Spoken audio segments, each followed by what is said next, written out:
Alrighty, so I'm going to talk about something that has only been brought up today once, in passing. And we're going to talk about the stigma about talking about money. It was brought up once by one of our speakers today. So my name is Suzanne Scullion, and I am a financial coach. My goal is to help people take control over their money, usually break free from debt, and build a life that they love, specifically without the stress of financial overwhelm, because it can be overwhelming. I didn't always have it all figured out, though. I'm going to give you guys my journey to how I got here today. It was a lot of trial, it was a lot of error, and it was $90,000 in consumer debt. So that's not, consumer debt does not count a mortgage. I was born in Queens, raised on Long Island, and growing up, my family didn't really talk about money. We didn't discuss how much things cost. We didn't discuss how much my parents made, how to buy a house, or how to manage finances, generally speaking. I do recall my mom teaching me how to balance a checkbook. How many of you guys do that today?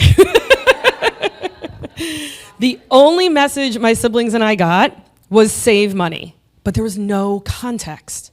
There was no guidance, just save. I didn't even know what the heck I was saving for. It was just save money. So I truly didn't learn about money myself until life forced me to. So as a lot of other speakers today said, we picked up and moved at some point. At age 30, I decided I was bored of New York, and I went to San Diego. I had been there once for 3 days, and I knew one person there. That's it. People always ask me, do you have family out here? Nope, I knew one person when I got here, but it was a really great experience. It was a little bold, it was a little reckless. I did have a job set up there for me before I moved out.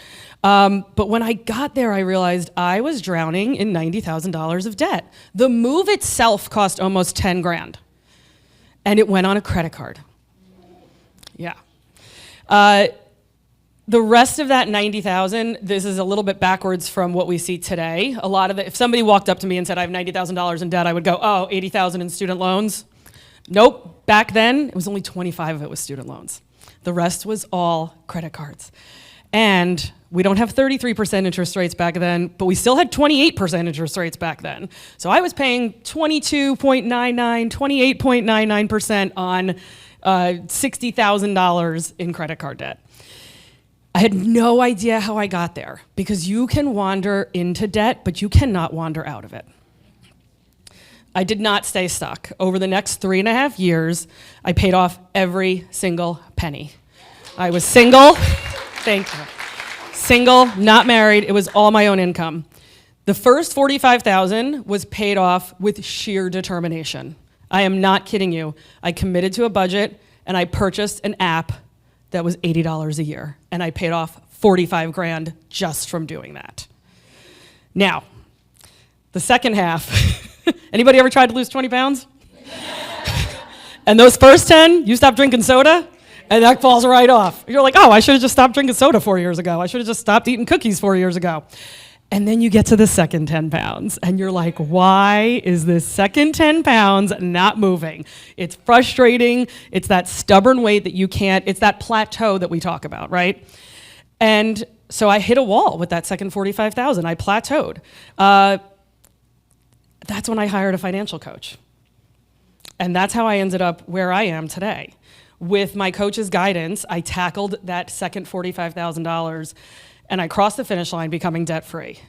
During that second $45,000, I lost both of my parents to cancer in a 16-month period.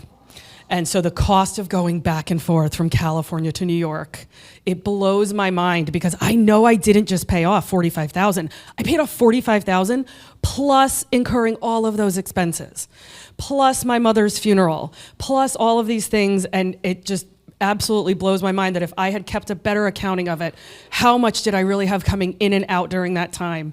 And the only way I can explain it is that someone else was looking out for me, and that I was paying attention. I was paying attention to where my money was going.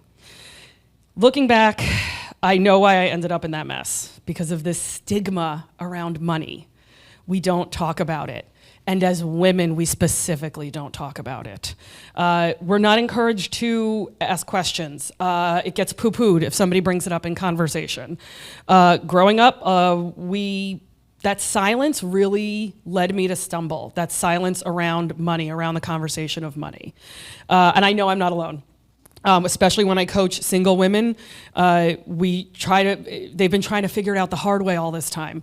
Even when I coach married couples, male and female, typically, if the second I ask the question, what was money like for you growing up? The story that the wife has, I could almost give you the same story, like the exact story that person's gonna tell me, just based off of their relationship, who's been controlling what, and those types of things. 99% of the time, the wife tells me that they just either, even if she was raised in a household with a single mother, there was just no conversation about money. So we've gotta get past that, because I know that it's not just student loan debt, and that's what we hear about in the news, but debt in general is crippling our generation. No matter what generation you're in here, it's crippling the country. And so I know we need to talk about it more. That is why I do what I do now. My experience inspired me to become a financial coach to help people break that cycle. I work with my clients to help them communicate about money. So GRACE stands for Guidance, Resources, Accountability, Communication, and Evaluation. All of those things are covered during my coaching with my clients, because money is a tool. It is not a source of shame. Money is a tool. It is not a source of shame. So I want my clients, even if they feel like they're buried in debt right now, and that buried in debt could be 10 grand for you, that buried in debt could be 500,000. It doesn't matter. I work with people of all income levels, but that source of shame, it's the same no matter how much you make, no matter how much debt you have. So I want to encourage you guys, if one of your friends seems like they're struggling, don't let that societal stigma of, ooh, I really shouldn't be talking to Lauren about money, like that'd be really weird if I brought it up. Reach out and ask if that person needs help. Ask that person how things are going.